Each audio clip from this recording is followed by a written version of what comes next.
एक तरफ जहां यूक्रेन और रसिया के बीच जमीन पर खतरनाक रूप से लड़ाई चल रही है, वहीं आसमान में भी भयंकर युद्ध छिड़ा हुआ है।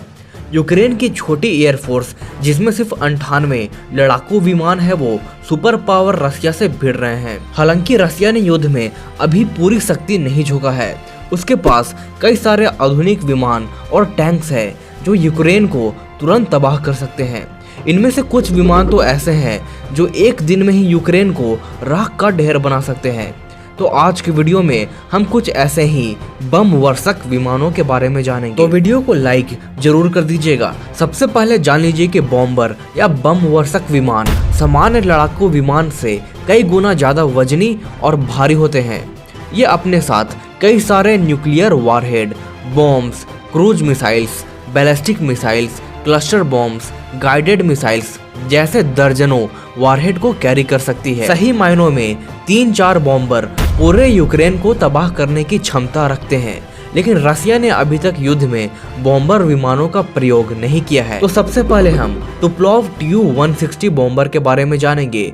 ये सुपरसोनिक स्ट्रेटेजिक बॉम्बर है जिसे टुपोलेव डिजाइनर ब्यूरो ने सोवियत यूनियन के समय डिजाइन किया था। यह दुनिया का सबसे बड़ा और भारी विमान है जो मैक 2 से भी अधिक रफ्तार पे उड़ सकता है। इस विमान की पहली फ्लाइट 28 दिसंबर 1981 को हुई थी और अभी तक इसके 36 से भी ज्यादा यूनिट्स बनाए जा चुके हैं। अगर इस विमान की बात करें तो इसका वजन है 2,76,600 kg और ये 2,75,000 kg तक के वजन को लेकर उड़ सकता है, वो भी 2,200 किलोमीटर प्रति घंटा की रफ्तार से, और ये लगभग 12,300 किलोमीटर तक लगातार उड़ सकता है। ये विमान अपने साथ न्यूक्लियर बॉम्ब जैसे खतरनाक हथियार को कैरी कर सकता है। तो हमारे लिस्ट के दूसरे नंबर पर है टुपोलेव Tu-95। Tu-95 बियर ये एक 4 engine turbo prop strategic bomber है। ये विमान पहली बार 1952 में उड़ान भरा था, यानी कि आज से 70 साल पहले। इसके बावजूद आज भी ये विमान दुनिया के सबसे खतरनाक विमानों में से एक है और अभी इसे अगले 30 से 40 साल तक और यूज किया जाएगा। ये अभी रशियन एयरफोर्स का हिस्सा है। इसका वजन लगभग 90,000 kg है और ये 98,000 kg तक के वजन को लेकर उड़ सकता है। क्योंकि ये एक टर्बो प्रॉप विमान है, जिस कारण से इसका रफ्तार 925 किलोमीटर प्रति घंटा है, लेकिन ये 15,000 किलोमीटर तक लगातार उड़ सकता है और ये खूबी इसे एक स्ट्रेटेजिक एडवांटेज देती है। तो अगला विमान है टुपोलेव Tu-22M। ये supersonic long range strategic strike bomber है। इसे भी कोल्ड वॉर के समय सोवियत यूनियन के द्वारा बनाया गया था।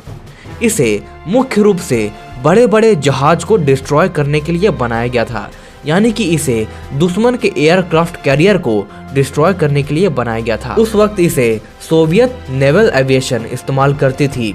आज इसे रशियन एयरफोर्स इस्तेमाल करती है और इसके आज मल्टीपर्पस रोल है और अलग अलग तरह के मिशन में इसका इस्तेमाल किया जाता है।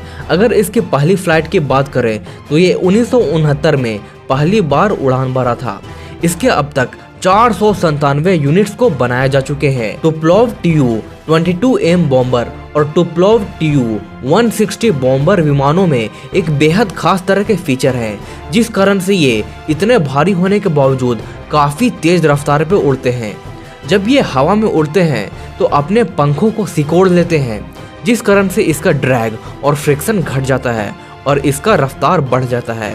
इस विमान की मैक्सिमम टेक ऑफ वेट है 1,26,400 kg।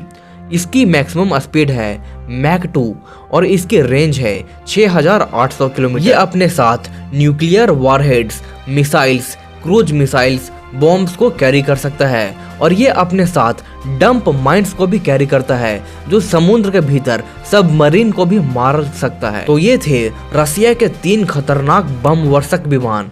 आपको इनमें से कौन सा विमान सबसे ज्यादा अच्छा लगा, कमेंट में जरूर लिखिए। इस वीडियो के माध्यम से हम जानकारी देना चाहते थे कि कैसे रसिया का बम वर्षक विमान बेहद खतरनाक साबित हो सकता है, लेकिन हमें ये हमेशा प्रार्थना करनी चाहिए कि जंग नहीं हो।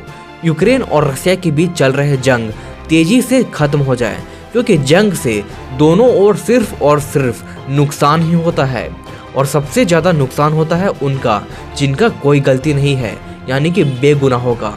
तो हर दिन कुछ नया सीखने के लिए हमारे चैनल क्यूरियोसिटी टीवी हिंदी को सब्सक्राइब कर दें। धन्यवाद।